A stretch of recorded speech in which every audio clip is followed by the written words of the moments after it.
All right, tonight we're diving deep into one of the most intense and pivotal scenes in the Gospels, the arrest of Jesus. We're going to do a verse-by-verse breakdown focusing on just 10 key verses in Matthew 26, from 47 to 56. This is where we see it all unfold, the betrayal, the raw confrontation, and the prophecies coming to life in the darkness of Gethsemane. So, picture the scene. It's late, well after midnight on the Mount of Olives. Jesus has just finished that agonizing prayer in the Garden of Gethsemane. You can just feel the tension in the air.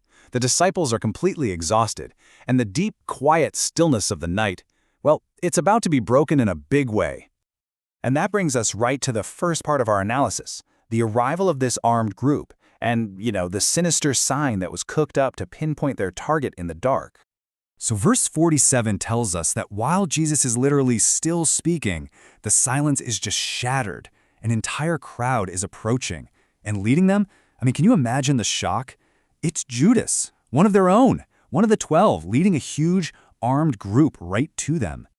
Now, this great multitude, it wasn't just some random, angry mob. Oh no, the text is very clear they were sent by the chief priests and elders. This was an official force, an authorized delegation from the Sanhedrin, which was basically the supreme court of ancient Israel. So we're talking about the highest religious authorities in Jerusalem. This was a state-sanctioned arrest. Okay, so this is a really practical point, but it's crucial. Why did they need a sign? Well, think about it. It's dark in the garden, there's several men there who probably look similar from a distance. The arresting party needed a 100% foolproof way to identify Jesus, and Judas had already arranged a very specific, unmistakable signal to point him out. And the signal they chose? Wow, it just shows you how deep this betrayal really goes. It wasn't a shout, it wasn't pointing a finger from across the garden. It was a kiss. You see, in that culture, a kiss from a student was the normal, customary way to show reverence for your master, your rabbi. So Judas literally weaponizes an act of love and loyalty. He turns a sign of honor into a target marker for an arrest. It's just so quiet, so deliberate, a complete twisting of trust. All right, let's get to the moment itself. This is really the emotional gut punch of the whole betrayal, where the plan is finally put into motion. So Judas walks right up. He even addresses Jesus with a title of respect, "Hail, Master," exactly like any other loyal disciple would. And then, he does it. He performs the act they agreed on. He kisses him, and just like that, the betrayal is sealed. Jesus' response is just heartbreaking. He doesn't lash out in anger. Instead, he asks a question that cuts right to the heart of what's happening. And listen to the word he uses, friend.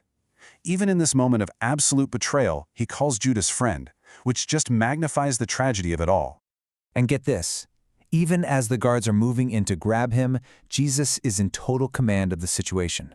We see in other accounts he actually steps forward and asks them who they're looking for. And when he says, "I am he," the authority in his voice is apparently so powerful that the entire group of soldiers and officials literally stumbles and falls to the ground. He is not a helpless victim here, not at all. But even that display of divine power doesn't stop them. As the guards get back up and lay hands on him, the tension finally snaps. And one of the disciples reacts, not with faith, but with violence. So, seeing the guards grab Jesus, Simon Peter just acts. Pure impulse. He pulls out a sword and swings, hitting a man named Malchus, who was a servant of the high priest, and slices off his right ear. It's an act of loyalty, for sure, but it's a frantic, violent kind of loyalty. Jesus' response is immediate and sharp. Put your sword back in its place. Think about that. Even as he's being arrested, he stops to deliver one of his core teachings against violence. He makes it absolutely clear that his kingdom is not going to be defended with swords. And then, in what might be his very last moment of freedom, with his own life completely on the line, what does Jesus do? He performs an act of compassion for one of the men sent to capture him.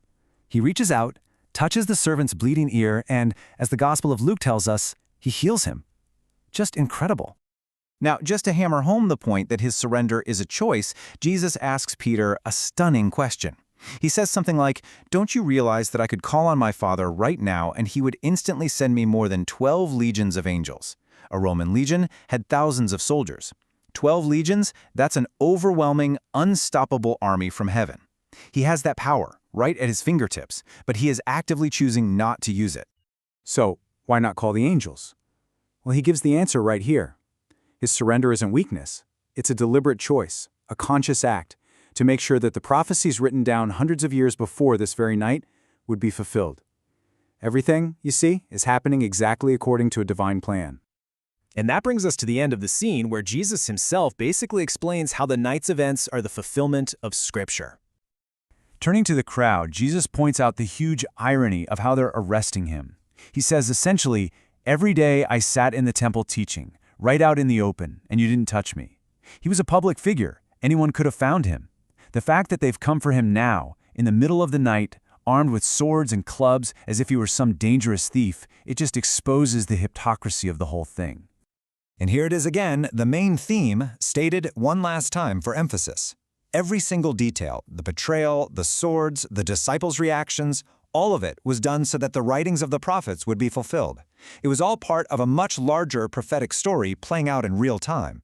And the passage ends on this absolutely devastating, stark note. At the moment of truth, after all the bold promises of loyalty, fear just takes over.